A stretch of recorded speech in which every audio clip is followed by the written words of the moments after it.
10 Buddhist Stories to Relax Your Mind. For centuries, the teachings of the Buddha and the wisdom of Zen masters have guided us toward this inner peace. Through stories that transcend time, we are shown the path to mindfulness, compassion, and understanding, tools that help quiet the mind and bring clarity to the soul.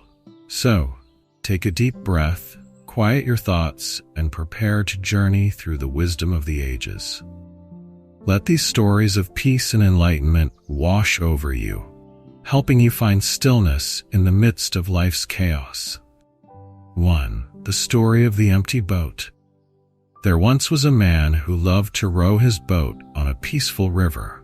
He found great joy in drifting along the water, enjoying the calm and solitude of nature. One evening, just as the sun was setting and the world was bathed in golden light, he decided to take his boat out for a quiet journey. As he paddled softly, relishing the tranquility, he noticed another boat heading directly toward him. At first, he called out politely, "Be careful." But the boat didn't change course. Still, the boat continued on its collision course. Now angry, he began shouting, "Move aside, you're going to crash into me." Finally, as the two boats collided, he was ready to let loose his frustration. But when he looked closely, he realized that the boat was empty. There was no one inside. It was simply drifting, carried by the current. In that moment, the man's anger dissolved instantly. He sat there feeling foolish for yelling at an empty boat. The lesson. The story of the empty boat reminds us that much of our suffering comes from our own interpretations and reactions to events. If we can see the empty boats in life for what they truly are, we can let go of unnecessary emotions and find peace in our hearts. The story teaches the power of releasing the ego and not taking things personally, allowing us to navigate the river of life with more calm and clarity. This story is a metaphor for how our egos can make us react negatively to situations that have no actual harm intended, showing us the importance of inner peace and non-attachment. 2. The Monk and the Tiger. Once upon a time, in a quiet mountain monastery nestled deep in the forest, there lived a wise and peaceful monk. Every day, he would take long walks through the surrounding woods, meditating on the beauty of nature and the teachings of the Buddha. He found great peace in the solitude of the forest, where he could connect deeply with the present moment and the world around him. One day, during his walk along a narrow mountain path, the monk suddenly heard a loud, frightening sound. A tiger's roar echoed through the trees. He froze for a moment, his heart pounding, and when he turned, he saw a large, fierce tiger charging toward him through the thick forest underbrush. The tiger's eyes were locked on him, and its powerful body moved with terrifying speed. The monk's first instinct was to run, and he did. He sprinted down the path, his robes billowing behind him as the tiger drew closer and closer. Desperate to escape, he saw a vine hanging down the side of a cliff. Without hesitation, he grabbed the vine and began to climb down, hoping to find safety below. As he descended the cliff, clinging tightly to the vine, he looked down, and his heart sank. Below him, another tiger was pacing at the bottom of the cliff, waiting for him to fall. He was trapped. There was no way up and no way down. The monk paused, dangling from the vine with one tiger above and another below. His situation seemed hopeless, but as he hung there, suspended between the two tigers, something caught his eye. Growing out of the cliffside, just within reach, was a small wild strawberry plant. On the plant was a single, ripe, red strawberry. In that moment, the monk stopped thinking about the tigers, his fear, and his predicament. Instead, he reached out with one hand, carefully plucked the strawberry and put it into his mouth. He bit into the fruit, savoring its sweetness. The taste was exquisite. For that brief moment, all that existed was the joy of the strawberry's flavor, sweet, fresh, and perfect. Despite the danger surrounding him, the monk found peace in that single, mindful moment. He had accepted that he couldn't change his circumstances, but he could still fully experience the present. The monk smiled, knowing that this fleeting taste of sweetness was a reminder of life's beauty, even in the most precarious of situations. The lesson.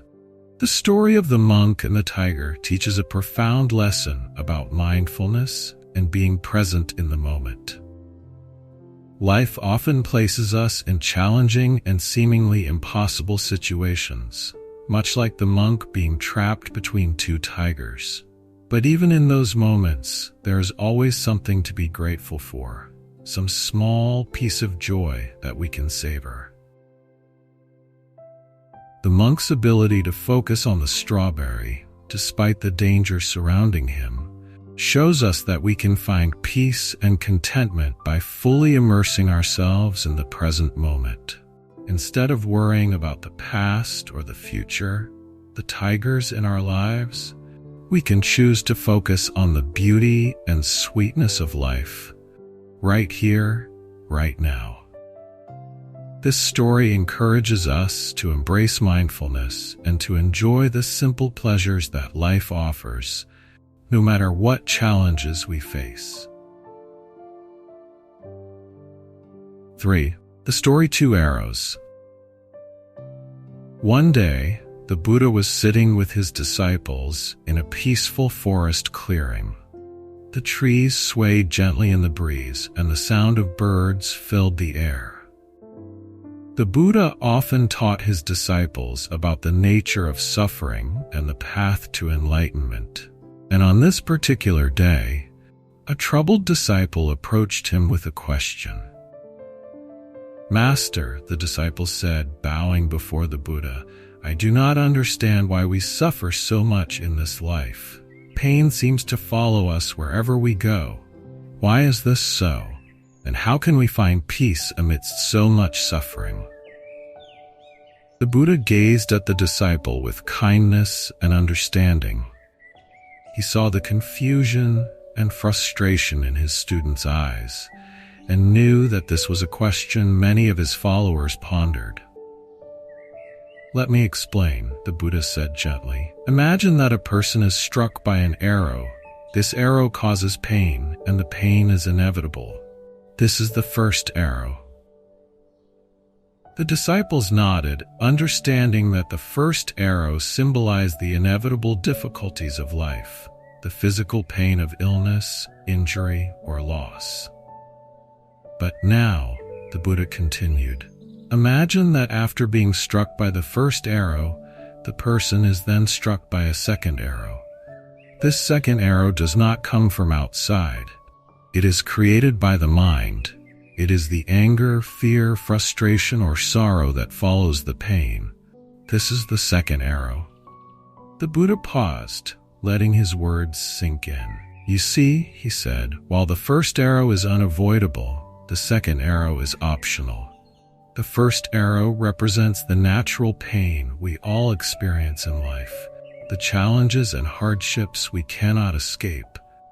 But the second arrow, the suffering caused by how we react to that pain, is something we can choose to avoid."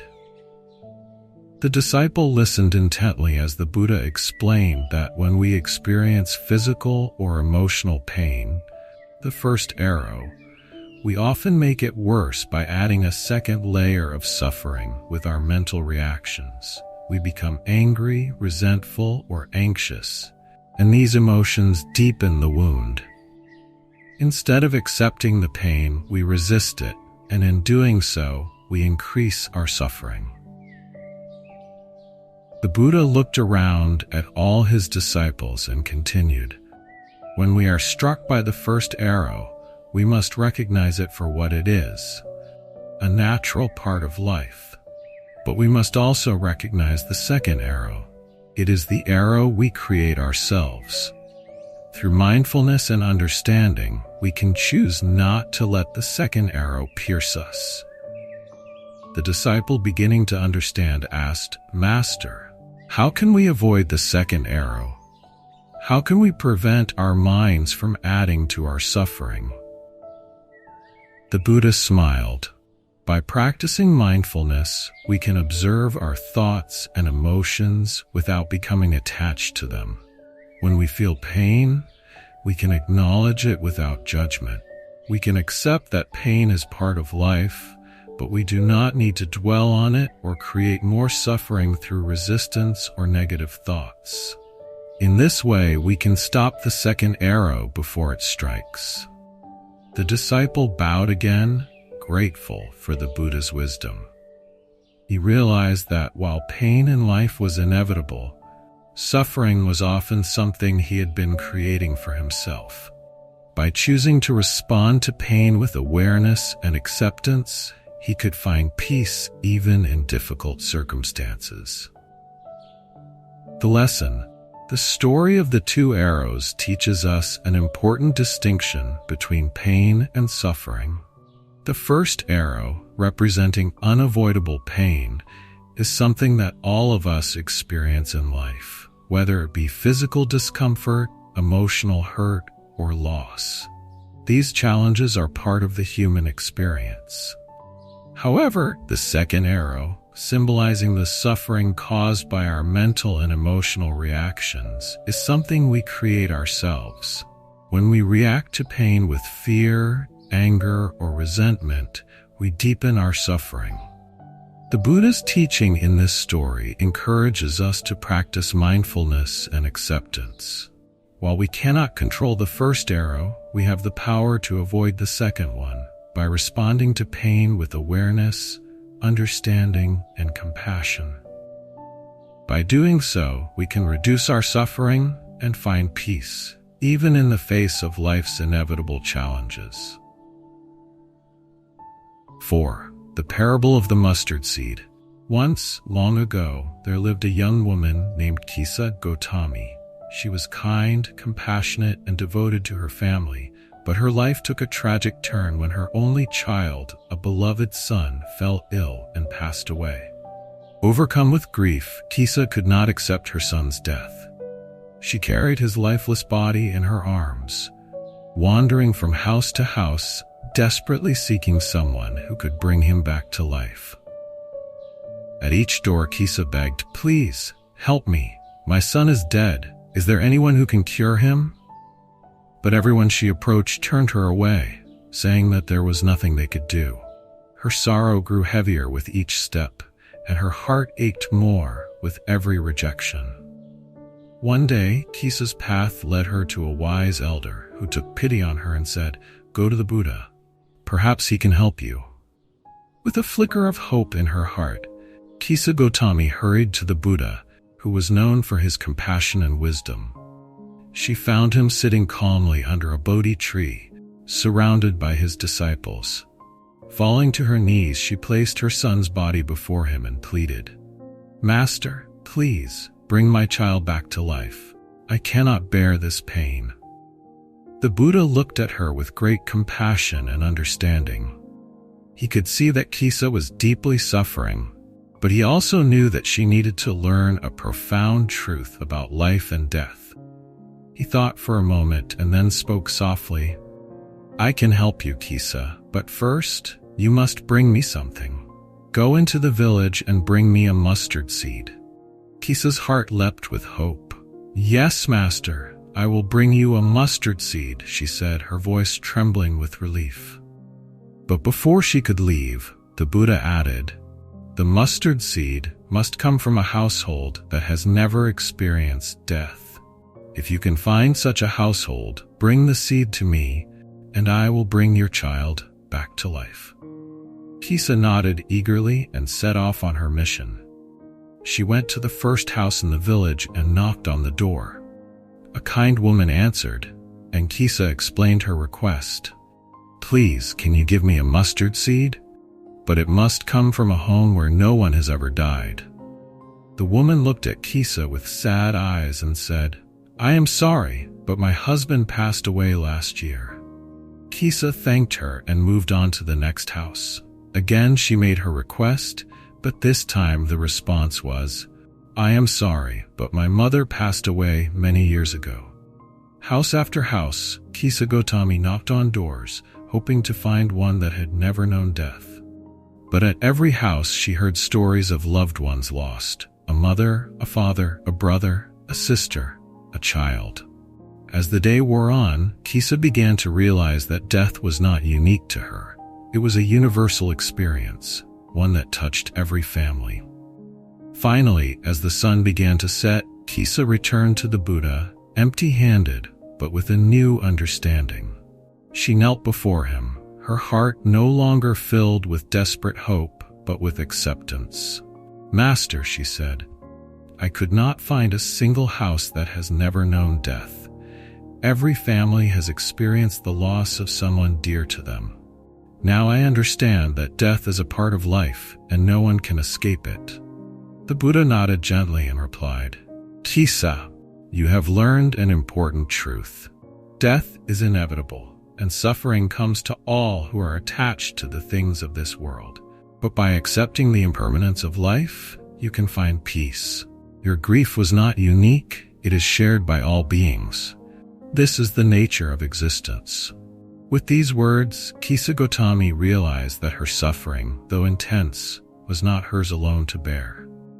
She had been blinded by her personal grief, but now she saw that all people experience loss.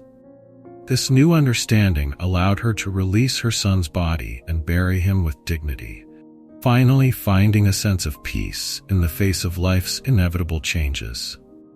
The lesson: the parable of the mustard seed teaches a profound lesson about the nature of life and death. Kisa Gotami's grief was so overwhelming that she could not accept her son's death, and she sought a way to reverse the inevitable. However, through her journey of seeking the mustard seed, she learned the universal truth that death is a part of life and no one is exempt from it. The Buddha's wisdom in this story reminds us that attachment to life's impermanence leads to suffering. Only by accepting that all things, people, relationships, and experiences are temporary can we find peace in the face of loss. Grief and suffering are natural responses to death. But by understanding that death touches everyone, we can learn to let go and find solace in the shared experience of humanity. This story encourages us to accept the inevitability of life's cycles and to approach both life and death with wisdom, compassion, and acceptance. In doing so, we free ourselves from unnecessary suffering and find peace in the impermanence of all things. 5. The Farmer and the Horse. Once upon a time, in a small, quiet village, there lived a humble farmer. He was known by his neighbors for his hard work and calm demeanor. His farm was modest, and he had only one horse to help with all of his daily tasks, from plowing the fields to carrying heavy loads. Though he didn't have much, the farmer was content with his life. One day, his horse ran away. The farmer woke up to find that his stable was empty and the horse had vanished. His neighbors, hearing the news, rushed to his house to express their sympathy. "What terrible luck," they said. "How will you manage without your horse? This must be such a misfortune." The farmer, however, remained calm. He looked at his neighbors and simply replied, "Maybe." The neighbors were puzzled by his response. How could he be so indifferent to such bad luck? They shook their heads and returned to their homes, convinced that the farmer was in denial about his loss. A few days later, to everyone's surprise, the horse returned. But it didn't come back alone. It brought with it a group of wild horses from the mountains. Now the farmer had not just one horse, but several. The neighbors heard the news and rushed back to the farmer's house. This time, they were full of excitement. "How wonderful," they exclaimed. Now you have so many horses. What incredible fortune."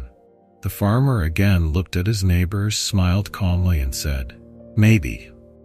Once again, the neighbors were confused. Surely this was a stroke of good luck, but the farmer seemed just as indifferent as he was before. They wondered why he didn't seem more excited about his newfound wealth. A few days later, the farmer's son decided to try taming one of the wild horses. While riding the horse, he was thrown off violently and broke his leg. The injury was severe, and the son would be unable to help with the farm work for a long time. Hearing of the accident, the neighbors returned to the farmer's house once again. This time, they were filled with sympathy. "What bad luck," they said. "Your son has broken his leg, and now he cannot help you. This is truly unfortunate." As before, the farmer responded with his usual calmness. "Maybe," he said. The neighbors were now thoroughly baffled by the farmer. Every time something significant happened, whether it seemed good or bad, he gave the same nonchalant response. They couldn't understand why he wouldn't react more strongly to the events in his life. A few weeks later, the country was thrown into turmoil. A war broke out, and soldiers came to the village to draft all the young men into the army. Many of the village's sons were taken away to fight in the war, but because the farmer's son had a broken leg, he was not drafted and stayed home with his father. Once again, the neighbors visited the farmer. "How fortunate you are," they said. "Because of your son's injury, he was spared from the war. What amazing luck." And once again, the farmer replied, "Maybe." The lesson, the story of the farmer and the horse, teaches a profound lesson about the nature of events in life and how we perceive them.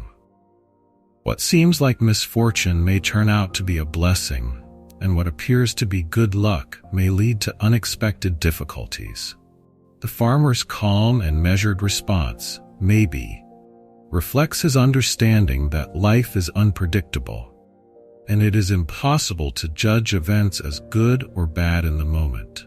The farmer's wisdom lies in his ability to stay detached from the outcomes of life's events. He neither celebrates nor despairs because he understands that circumstances are constantly changing.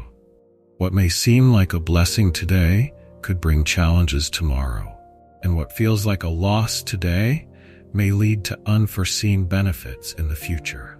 This story encourages us to approach life with acceptance and non-attachment.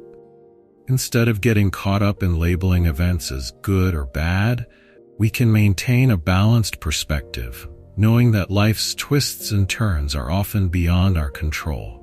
By doing so, we can find peace and equanimity, regardless of the circumstances we face. In the end, the story reminds us that the future is uncertain, and only time will reveal the full impact of any event. The farmer's attitude teaches us to embrace life's ups and downs with grace and patience, accepting whatever comes with an open heart and mind. 6. The Buddha and the Angry Man. Once upon a time, while the Buddha was teaching a group of disciples in a peaceful forest, a man approached him with anger burning in his eyes. The man had heard about the Buddha's wisdom and teachings, but he felt threatened by the Buddha's influence over others. Filled with jealousy and resentment, he decided to confront the Buddha and insult him in front of his followers. As the Buddha sat calmly under the shade of a Bodhi tree, the man stormed up to him and began hurling insults. "You are nothing but a fraud," the man shouted. "Who do you think you are? You may pretend to be wise and enlightened, but you're just deceiving people." The Buddha remained completely calm and unbothered by the man's harsh words. His expression didn't change, and he didn't respond to the man's anger. Seeing the Buddha's lack of reaction only made the man angrier. He shouted even louder, "How can you just sit there, acting like you're above everyone else? Do you think you're better than me? I refuse to respect someone like you." Despite the man's fury, the Buddha stayed silent and serene. simply watching him with compassion. Finally, after several minutes of shouting, the man grew exhausted. He had expected to provoke a response, but the Buddha's peaceful demeanor confused him. After catching his breath, the man demanded, "Why won't you say anything? Why won't you defend yourself? Don't you care what I think of you?" The Buddha looked at him with kindness and finally spoke, his voice soft and calm. "Tell me," the Buddha asked gently, "if someone offers you a gift and you decline to accept it, to whom does the gift belong?" The man, puzzled by the question, thought for a moment before responding, "It would still belong to the person who offered it. If I don't take it, the gift remains theirs." The Buddha nodded, "Exactly. And in the same way, if you offer me your anger and I do not accept it, then who does the anger belong to?" The man was stunned by the Buddha's words. He realized that his anger had not affected the Buddha at all. Instead, it remained his own burden to carry. The Buddha continued, "If I refuse to accept your insults and your anger, they fall back on you. You are the one who suffers from them, not me. I choose not to be troubled by your words. Instead, I choose peace." The man stood in silence, contemplating what the Buddha had said. He realized that his anger had consumed him, but it had no power over the Buddha, who remained unaffected by it. In that moment, the man understood that holding on to his anger only harmed himself, not the Buddha. Feeling ashamed, the man bowed his head. "Master, I see now that my anger has only caused me pain. How can I learn to be at peace as you are?" The Buddha smiled warmly, his compassion shining through. "Anger is like a hot coal. You pick it up with the intention of throwing it at someone, but in the process you burn yourself. Let go of the coal. Let go of your anger. Instead, practice mindfulness, compassion, and understanding. Through these, you will find peace." The man, humbled by the Buddha's wisdom, thanked him and bowed deeply. From that day forward, he sought to practice the Buddha's teachings, letting go of his anger and learning to find peace within himself. The lesson, The Buddha and the Angry Man, is a powerful story that teaches us about the nature of anger and how we can choose to respond to it. The Buddha's wisdom shows us that when someone tries to hurt us with their words or actions, we have the power to decide whether or not to accept that negativity. The Buddha's metaphor of the gift reminds us that anger, insults, and hatred only affect us if we choose to accept them. If we refuse to engage with someone's anger and instead remain calm and peaceful, we protect our inner peace and allow the anger to return to the person who created it. This story encourages us to practice non-reactivity and to not let others' negativity disturb our own sense of well-being. Like the Buddha, we can choose to respond with compassion and understanding rather than letting anger take hold of us. By doing so, we free ourselves from the burden of carrying anger and resentment, and we cultivate inner peace.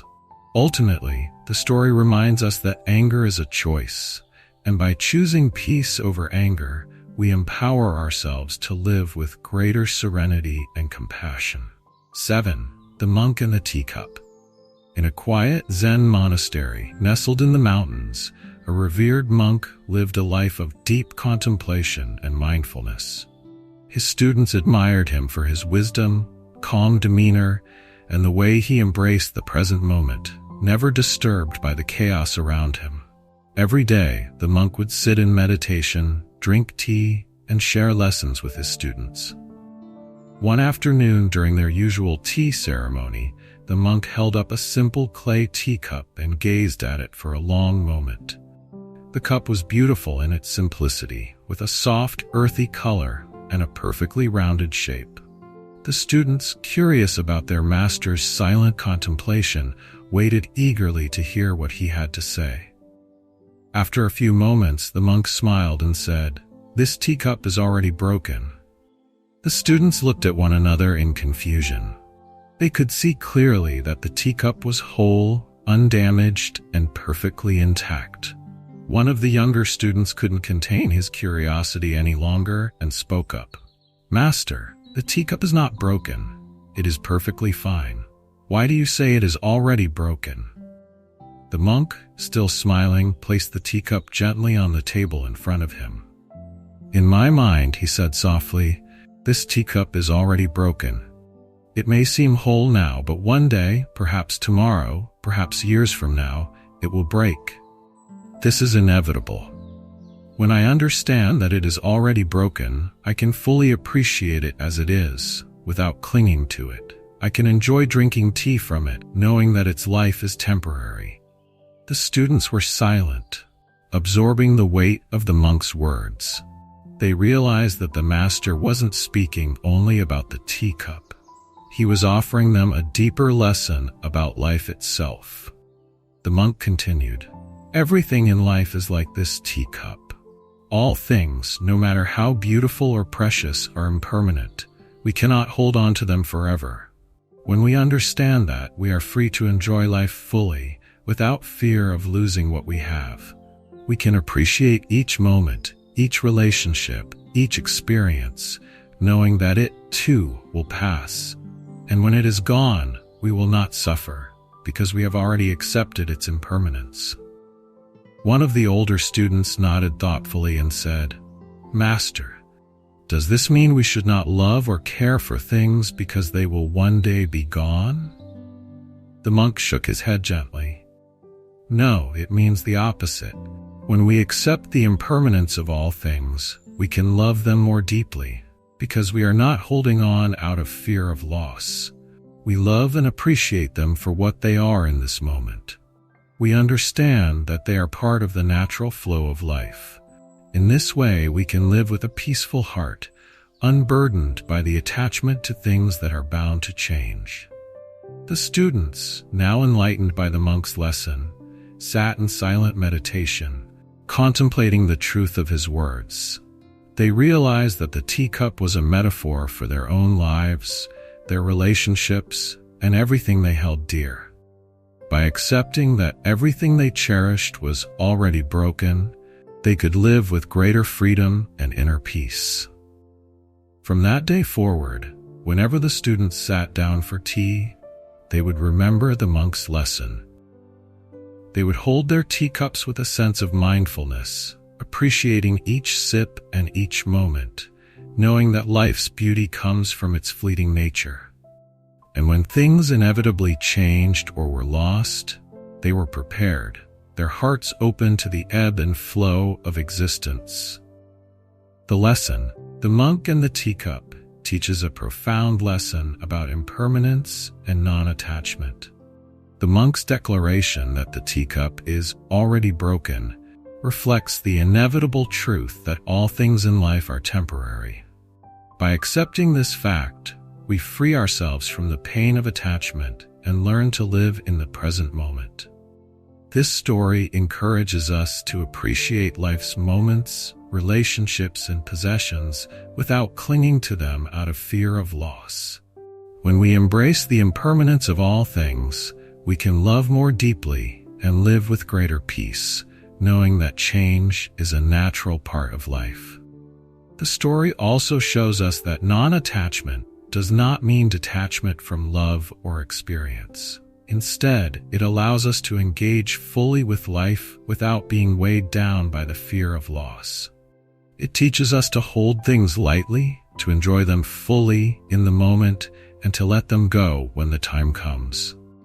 Ultimately, The Monk and the Teacup invites us to cultivate a peaceful heart by accepting the truth of impermanence and learning to cherish the present with grace and mindfulness. 8.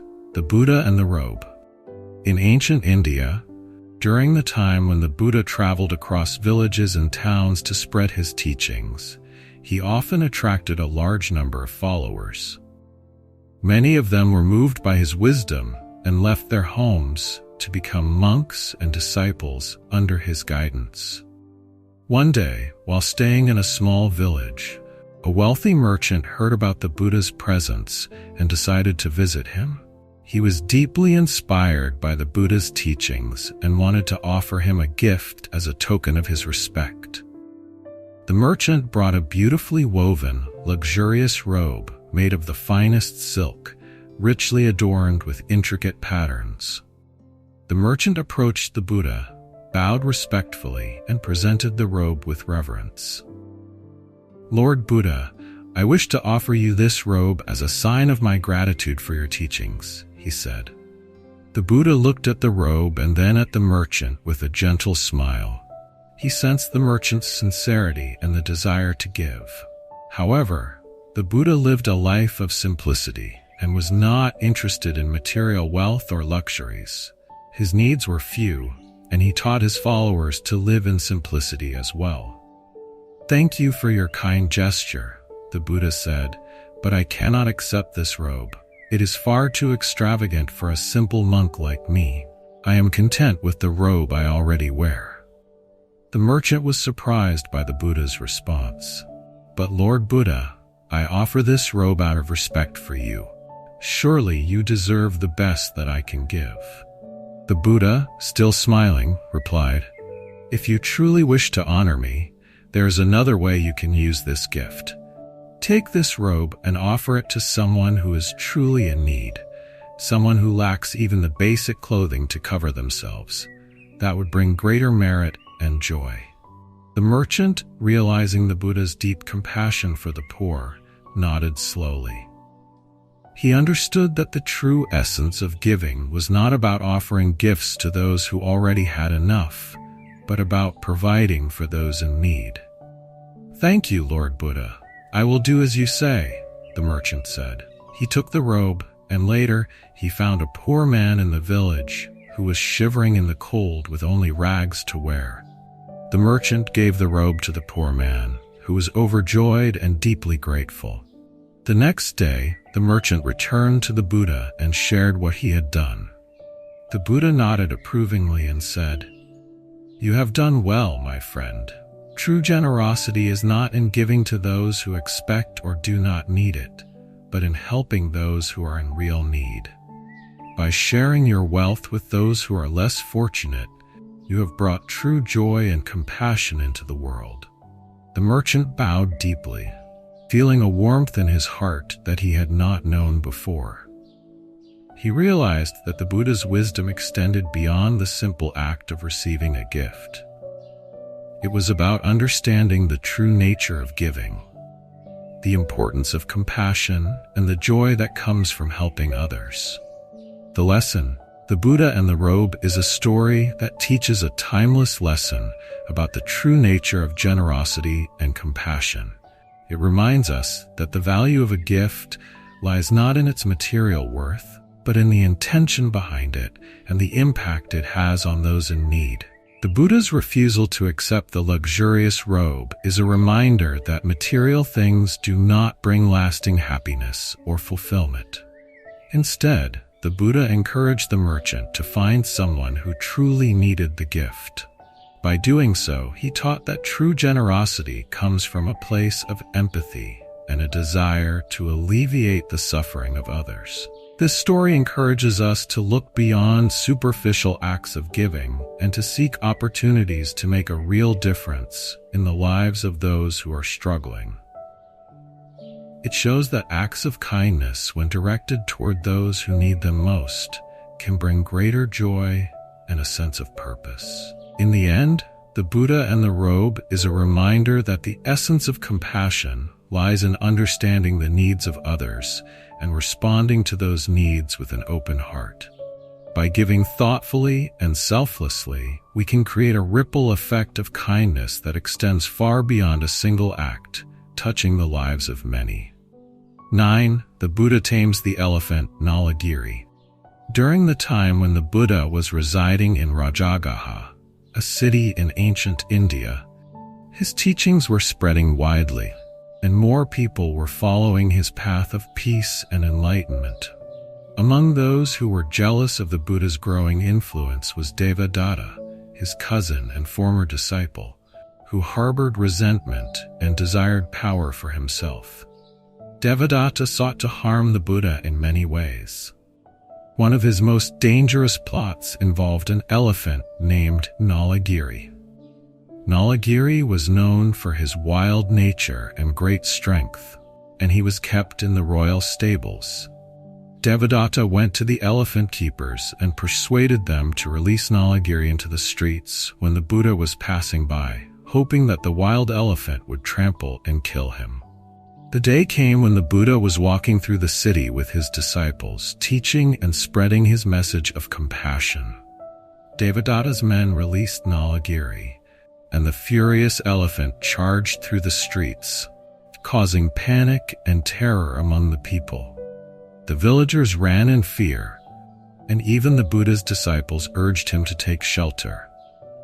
But the Buddha remained calm and continued walking toward Nalagiri with a serene and fearless demeanor. As Nalagiri charged toward him, the Buddha stood still, emanating a powerful aura of loving kindness, metta, and compassion. He raised his hand in a gentle gesture of peace, focusing his mind on the deep compassion he felt for all beings, including the frightened and angry elephant.